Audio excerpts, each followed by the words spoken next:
कहानी बताता हूँ जीवन की वास्तविक सच्चाई।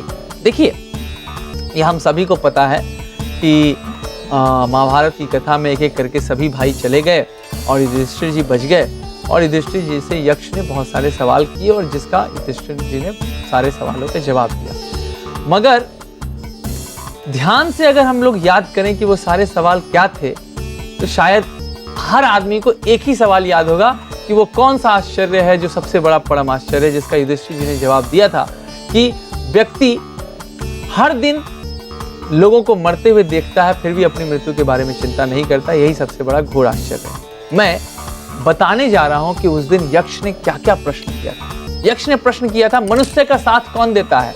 युधिष्ठिर ने कहा, धैर्य। यक्ष ने प्रश्न किया, यश लाभ का एकमात्र उपाय क्या है? युधिष्ठिर ने कहा, दान। यक्ष ने कहा, हवा से भी तेज कौन चलता है? युधिष्ठिर ने कहा, मन। यक्ष ने कहा, विदेश जाने वाले का साथी कौन होता है? युधिष्ठिर ने कहा, विद्या। यक्ष ने कहा, किसे त्याग कर मनुष्य प्रिय हो जाता है? युधिष्ठिर ने कहा, अहम। यक्ष ने कहा, किस चीज के खो जाने पर दुख नहीं होता? युधिष्ठिर ने कहा, क्रोध। यक्ष ने कहा, ब्राह्मण होना किस बात पर निर्भर है? युधिष्ठिर ने कहा, शीतल स्वभाव पर। यक्ष ने कहा, कौन सा एकमात्र उपाय है जिससे जीवन सुखी हो जाता है? युधिष्ठिर ने कहा, अच्छा स्वभाव ही एकमात्र सुखी होने का उपाय है। यक्ष ने कहा, सर्वोत्तम लाभ क्या है? युधिष्ठिर ने कहा, आरोग्य। यक्ष ने कहा, धर्म से बढ़कर संसार में और क्या है? युधिष्ठिर ने कहा, दया।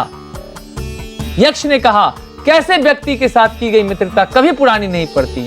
युधिष्ठिर ने कहा, वैसे व्यक्तियों के साथ मित्रता कभी पुरानी नहीं पड़ती जो सज्जन होते हैं। और लास्ट में यक्ष ने पूछा, इस जगत में सबसे बड़ा आश्चर्य क्या है?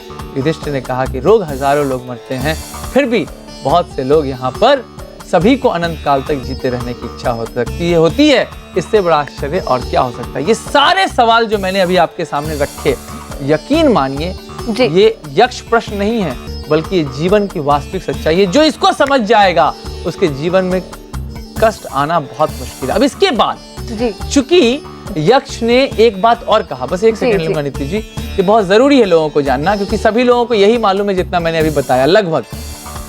तो उन्होंने कहा, यक्ष ने कहा कि राजन, मैं तुम्हारे सभी मृत भाइयों में से सिर्फ एक को जिंदा कर सकता हूं, बताओ किसको जिंदा करवाना चाहते हो? और युधिष्ठिर ने बिना एक पल सोचे हुए उन्होंने कहा कि नकुल को जीवित किया जाए। ऐसा जानते ही यक्ष ने पूछा कि क्यों?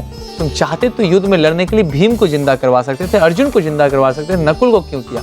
उसने कहा, युधिष्ठिर जी ने कहा कि मैं चाहता था कि मैं अपनी माता से एक पुत्र हूं और दूसरी माता माद्री से भी एक पुत्र हो जाए, और इसीलिए मैंने नकुल का नाम लिया। ऐसा जान करके यक्ष बहुत खुश हुए और वो अपने असली रूप में आए, क्योंकि यक्ष धर्म के रूप में आए थे, धर्मराज थे, और चूंकि वो अपने पुत्र को देखने भी आए थे। ये बहुत बड़े आश्चर्य की बातें हैं कि क्यों धर्मराज युधिष्ठिर जी को कहा गया। उसके बहुत सारे कारण मौजूद हैं जिसको समझने की जरूरत है।